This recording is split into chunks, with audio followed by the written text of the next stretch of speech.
We did come in from Massachusetts yesterday, and before that we'd been coming in from Toledo, and before that, as he said, we'd been flying back over from Ireland, and before that, I met my dear wife at Bible college after a 7 o'clock class, I think it was, and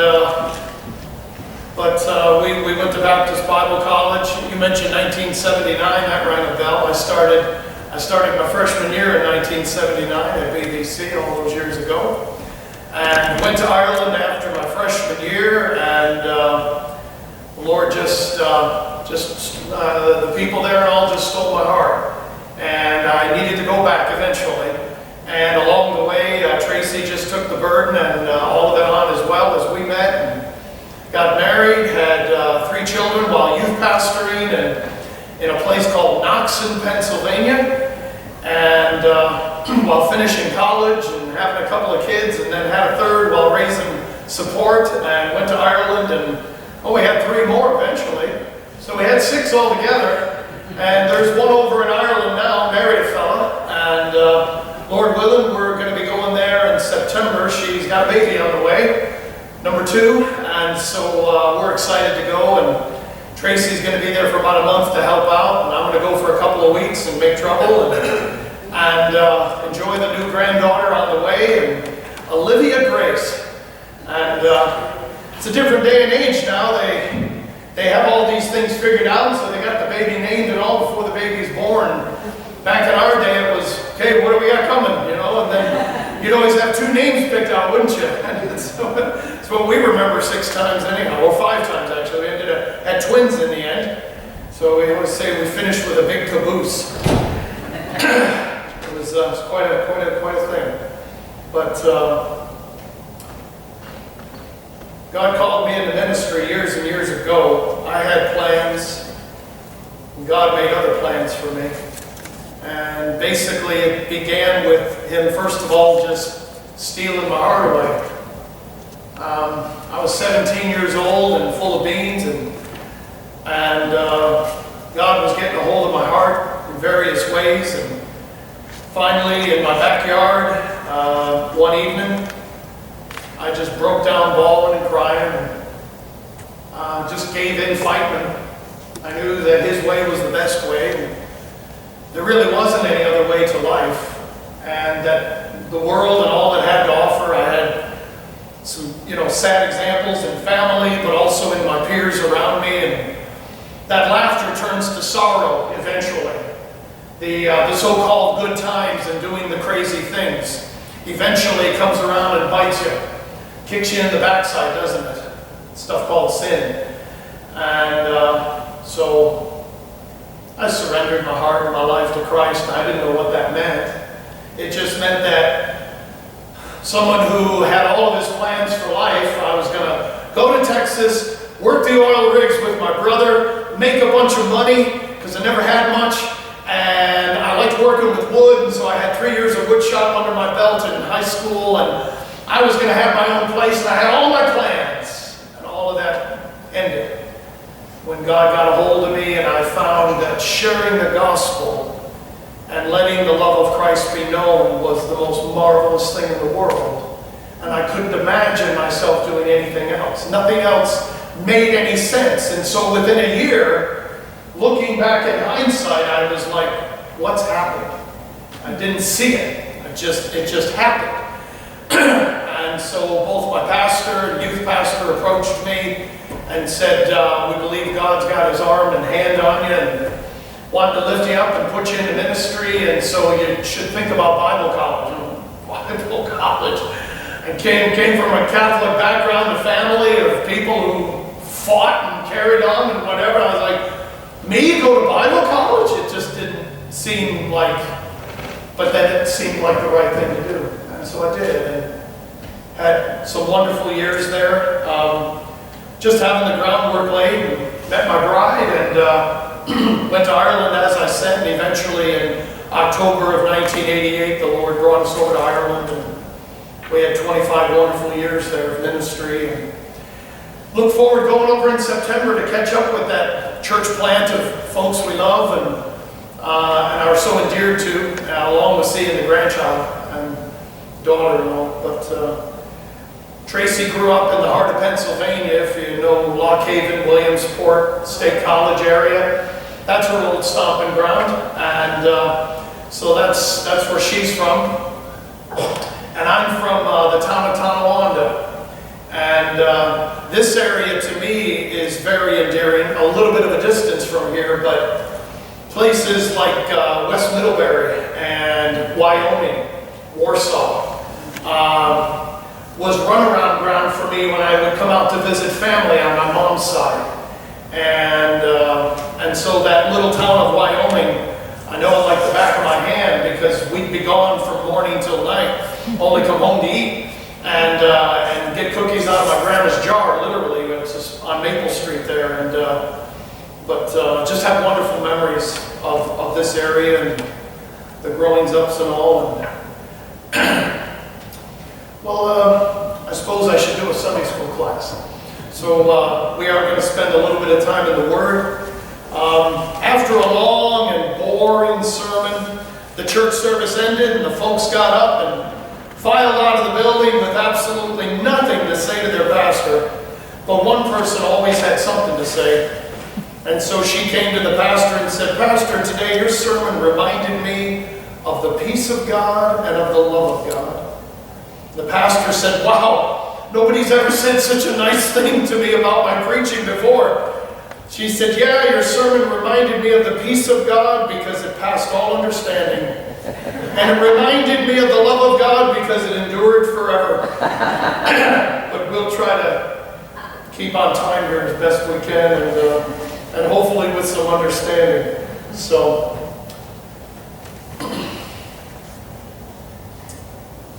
there's a fellow by the name of Dale Moore. Speaking of Bible college, when I went there my freshman year, I was 18 years old, along with 95% of my classmates. But there was a fellow there who, funny enough, he's about my age at that time. I'm 58. He was about 58 years old. His name was Dale Moore. And he was a freshman just like myself. And Dale, he had been a farmer all of his life. And milking cows, raising crops.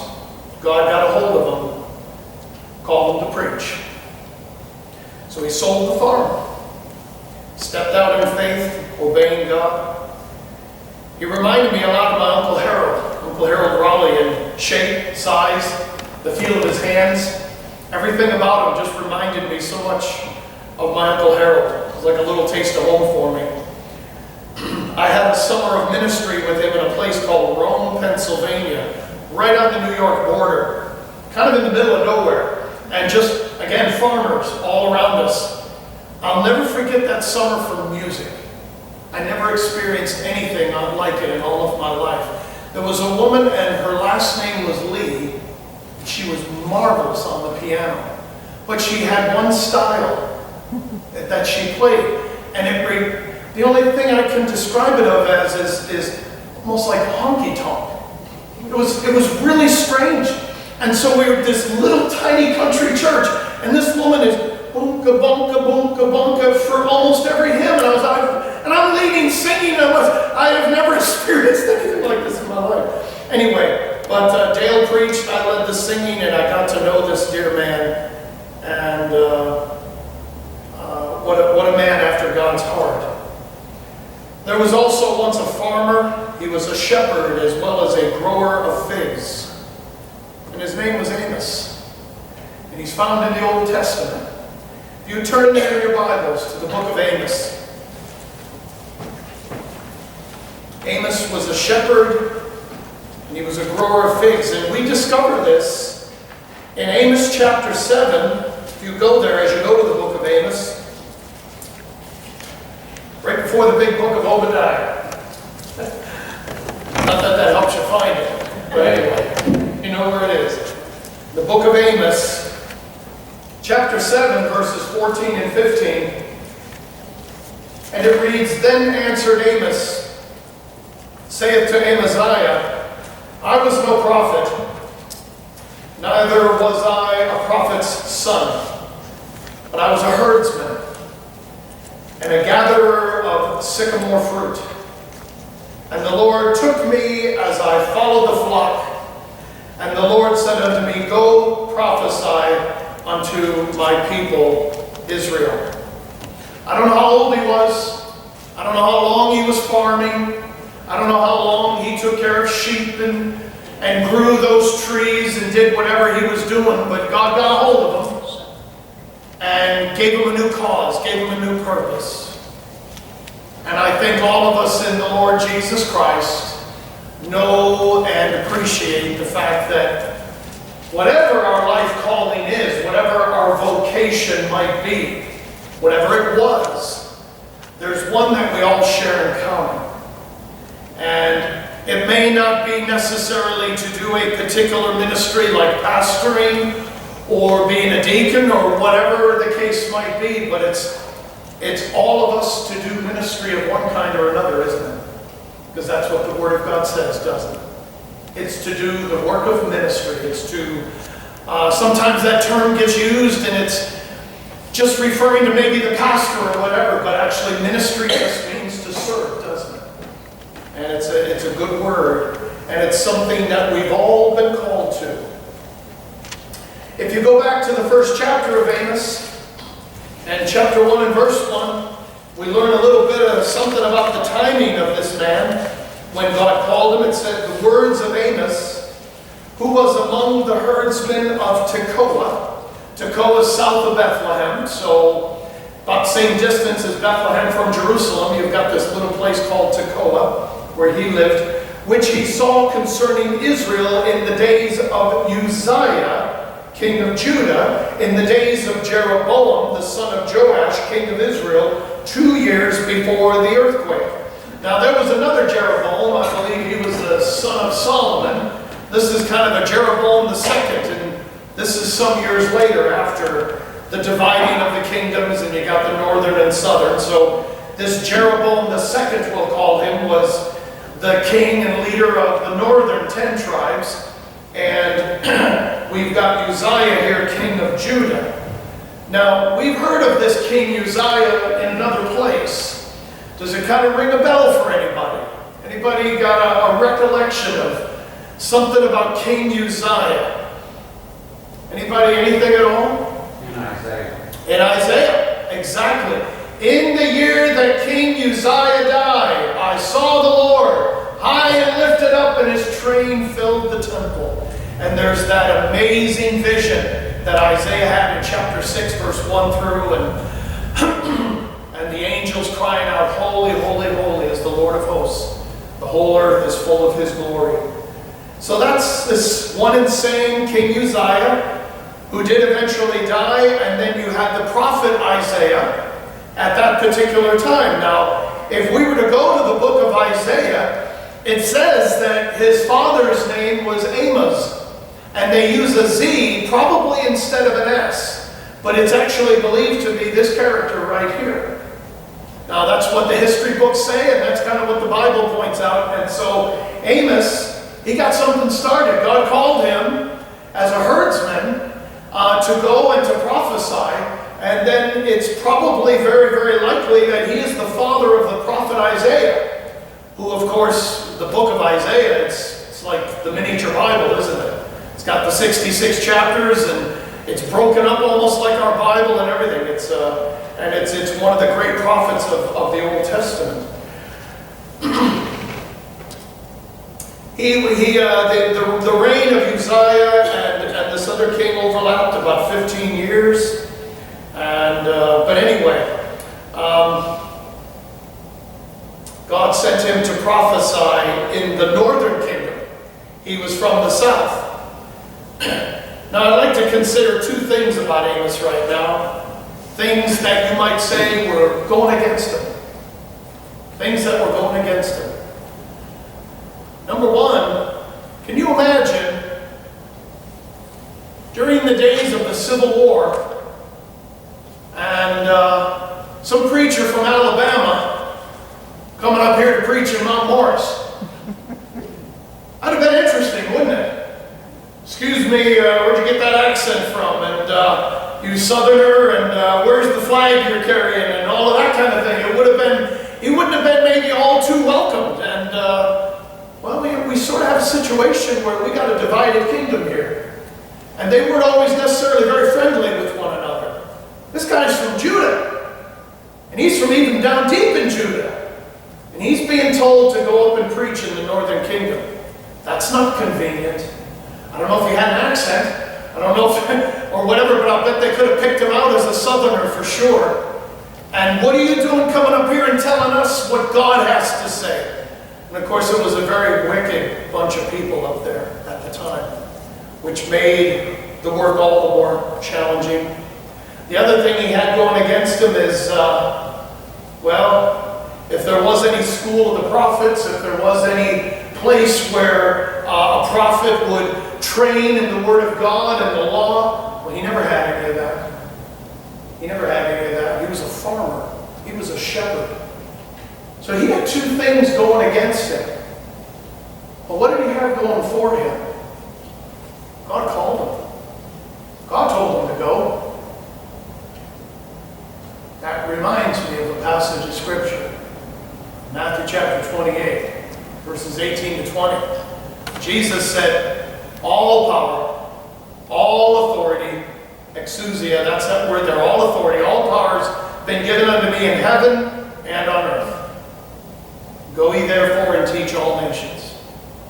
It's the discipling work of going, baptizing, and of teaching those who have come to know the Lord Jesus Christ, not just to know in their heads, but to do the commands and the workings and the walkings of the Lord Jesus Christ. And Jesus said, you go. And that was to the disciples, that was to a group of people who were there. That's for all of us, isn't it? That's for all of us. And again, each one of us might have a particular mission, might have a particular place. It's one thing I do know. In all my years of ministry, there's people in places where God puts them because they're the ones that can do it.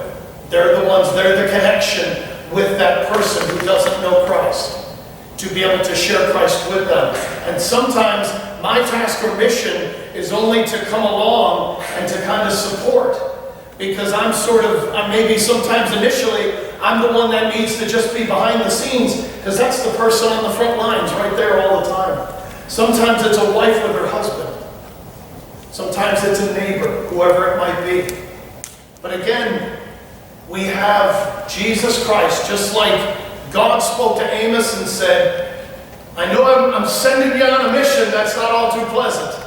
I'm sending you to a horrible bunch of people, and they're not even, and maybe they aren't even going to like you, but you don't need training. I'm going to give you the words to say, and you go and say it. I remember when I was 19 years old, and I got up behind a pulpit the first time, terrified. And I remember there was a little brass plaque, and I think the pulpit was built in memory of someone, but I have no idea, I have no recollection about that. It was as if God wrote something else on that little plaque, because I stood there for a moment and I was, oh God help me, oh God help me, I don't know what to say, I don't even know how to open my mouth and to begin to talk. And it was like God just said to me right then and there, Dennis, it's not that you've got something to say, but I do. So open your mouth and start talking. And that's stayed with me, because that's what preaching is, isn't it? That's what living for Jesus Christ is. It's about Him, it's not about us, right? It's that we do have something to say. And it's not us and our reasonings and arguments. It's this book. It's the Word of God that we cherish so very, very much.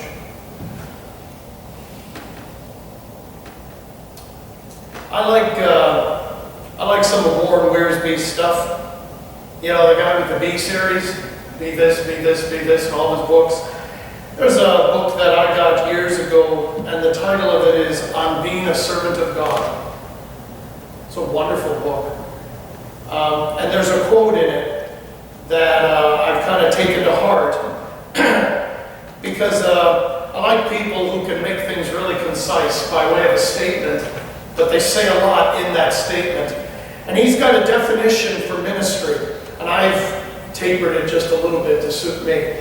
But this is basically his quote. Ministry takes place when God meets human needs through loving channels for his glory. Ministry takes place when God meets human needs. That's what God's all about, isn't it? And what's the greatest need of all? It's salvation. So God meets human needs through loving channels. That's you and I being changed, being conformed to the image of Jesus Christ, to be useful vessels for him. Through loving channels, and all for his glory. Yeah. And it always does glorify him when it's done and accomplished through those that he's worked on and chipped things off of. And I heard a man preach in Ireland once. He was a former alcoholic. He had an 8th grade education. He was saved for about 10 years or so, and he was in his 60s. And his ministry was to work with people who were coming down off of drugs and other things, abusing themselves. And the reason why I'm making mention of him is because he was an uneducated man who had a dreadful past that God got a hold of. And there's only a few other times in my personal experience where the presence of God was so profound and so wonderful and so magnificent when a man was preaching.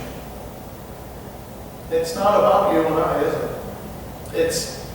He sent us, and it's about his power. It's about what he can do. I sat and listened to that man preach, and God was in the room.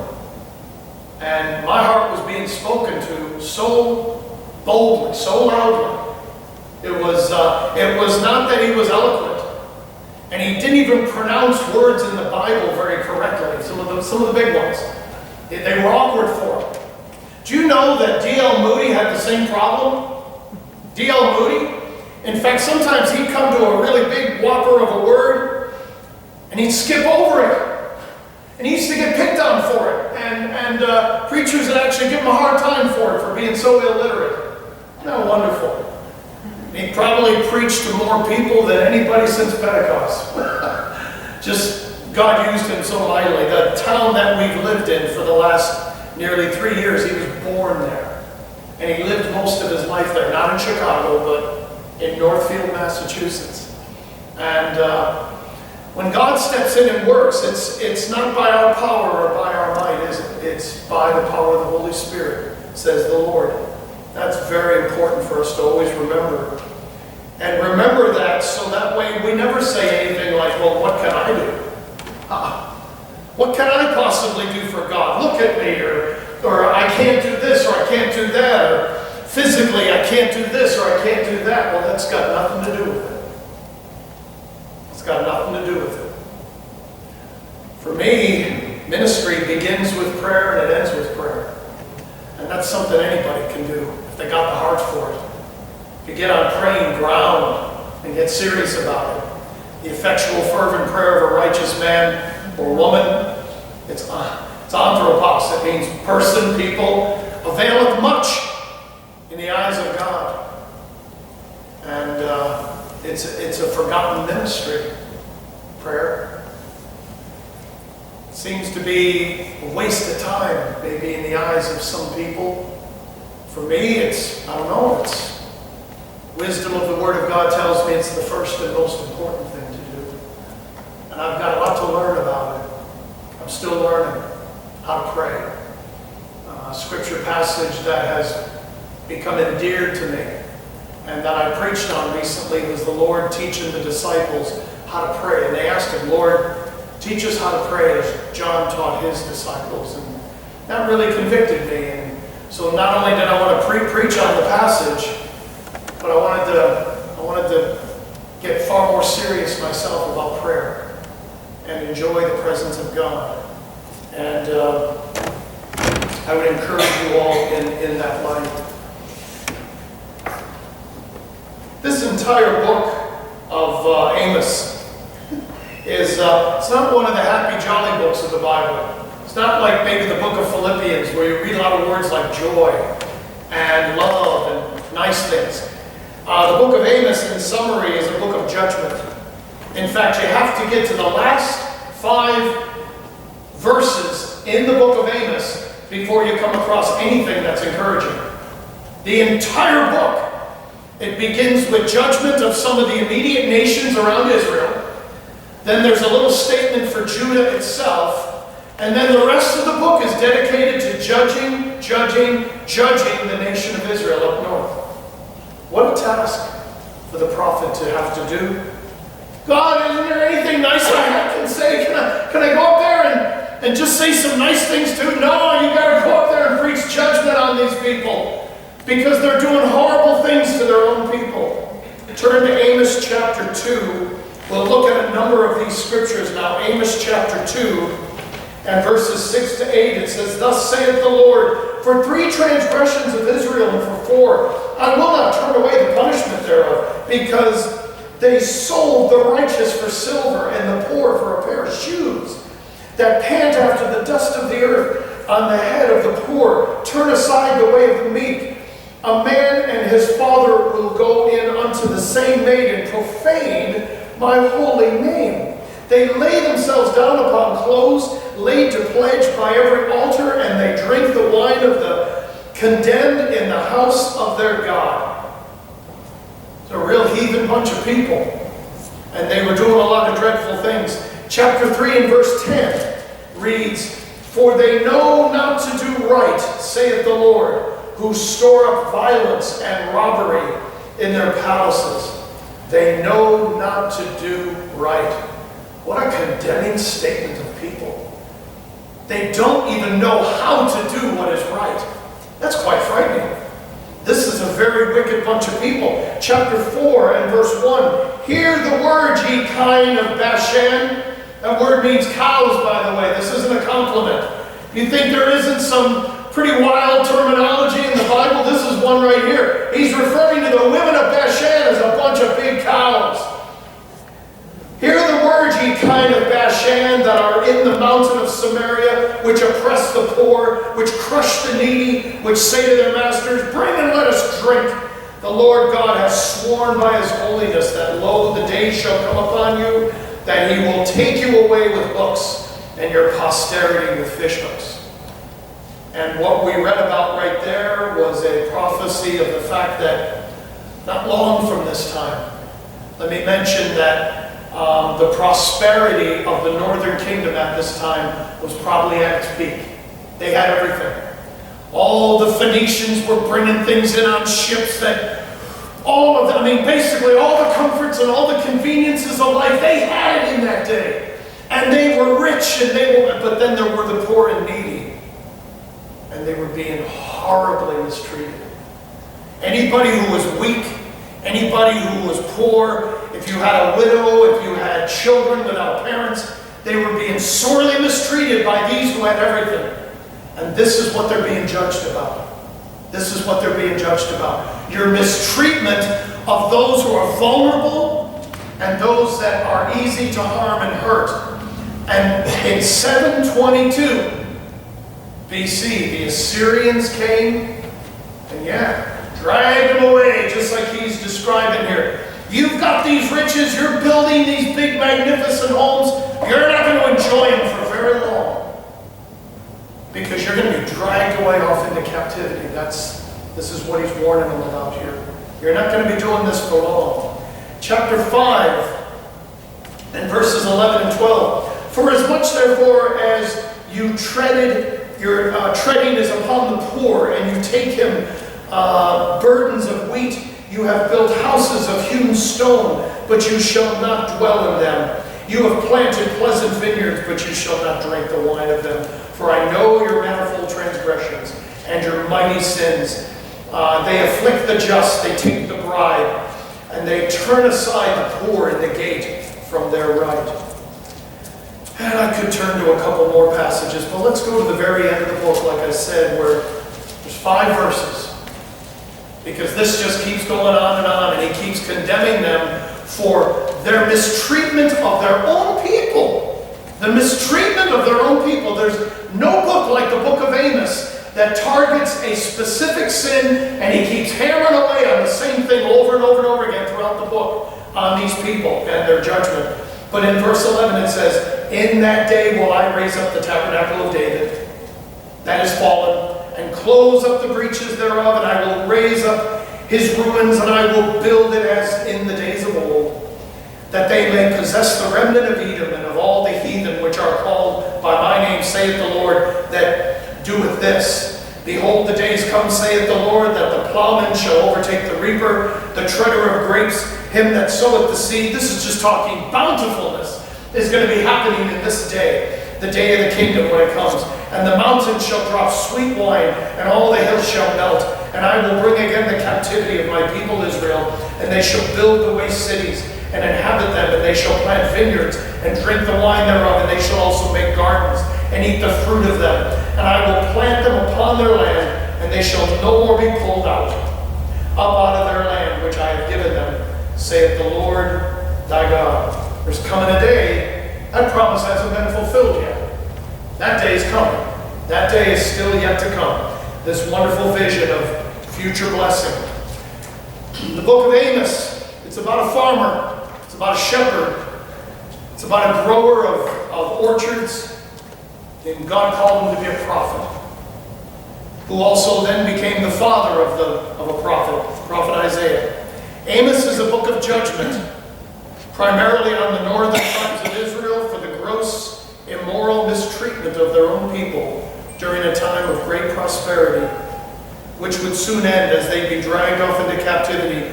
Yet God briefly promised at the end of the prophecy that he would not utterly destroy them, but as a people, they would have a future in their own land, where no one would ever conquer them ever again. They'll never be dragged out ever again.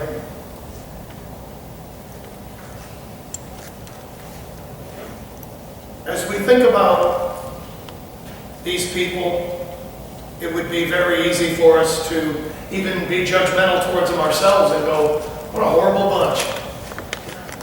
But you know, I think it can even happen to the people of God in this day and age, when we have comforts and conveniences all around us, when life is comfortable, we can forget God. Because, well, what do we need him for? We've got everything we need all around us. These people just took it to a horrific limit, and they just kept going in that direction. They were given the commandments of the Word of God, but they didn't care about the Word of God. Instead, they were following gods like Baal and Moloch and other ungodlinesses of that day. We have a lot of commands ourselves, don't we? We have commands like, in fact, I call them the body language of the local church. And there's about 35 of them or so, and they're the one another's of the New Testament. And there are things like love one another, care for one another, forgive one another, serve one another, help one another, submit to one another, be patient towards one another, confess your faults to one another, admonish one another, be compassionate towards one another, be at peace with one another, comfort one another, be kind to one another, be of the same mind towards one another. There's a lot of them. I don't know, did about a dozen of them. There's like twice as many more commands that you and I have of how we're to be towards one another.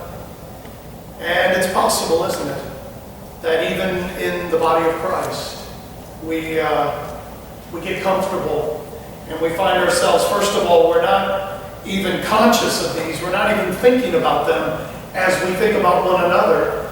We just sort of carry on and we sort of take one another for granted and, oh, I've known this person for years and that's about it, you know, and you're just can sort of generally nice towards one another, whereas we got all of these commands actually of how to be. And then there's times in churches, and you probably don't have the time, I've got, this watch is accurate, I got 3 more minutes. But, oh look at it, it's working. Someone got it moving for me, that's nice, okay. Sometimes it can really go south in churches. People can be really mean towards one another. People can be really ugly towards one another. They can hurt one another. boy, when you got family, you know just what to say to get under their skin or stab them real good, don't you? You know their skeletons. You know them real well. It's not good, is it? Shouldn't be a part of the body of Christ, should it? It happened in Israel long ago. They forgot God. They forgot His Word. And in all other comforts and conveniences of life, they just seem to care about nothing but themselves and having a good time, and they forgot God. Oh, let that not be us. Let that not be us. But Christ, first and foremost in our hearts and lives, well, that fixes that right there. It's because it's all about Him, isn't it? Okay. Well, I'm going to amaze you and finish up a little early and get you back your watch. So, look forward to having a little bit more time with you here through the morning. And I look forward to preaching the Word. I'm going to preach the gospel. It's a good message, isn't it? Amen. And then we're going to have some fellowship time and around food. There's a joke about that with Baptists. It's forget what it is. I think it's show and tell. And there's kids in school, and they said that we're going to have a religious day for show and tell. And so little Catholic kid came in and he showed his prayer beads. Okay, all right, well then that's something about your religion. And then another kid came in and, I don't know, let's say it was a little Jewish kid and he had a dreidel, and so we showed him how that worked, Oh, okay, that's interesting. And then a little Baptist kid came in with a casserole. So anyway, that's... All right, let's close in prayer. Father in heaven, thank you for your wonderful presence here with us. That's a wonderful promise you give to us. And so we cherish your presence. We need your presence. We need your power. We need you to manifest yourself. We need you to remind us about things, Lord, that we can oftentimes forget. About your word. About your calling in each and every one of our lives. And like Amos here long ago, pulled off the farm to go and do something he wasn't even trained to do. You've given us all something. You've given us all bread for the hungry. In your precious word, you've given us all something we can say and that we can pray as we look to live for you and give you thanksgiving for this time together. In Jesus' name, amen.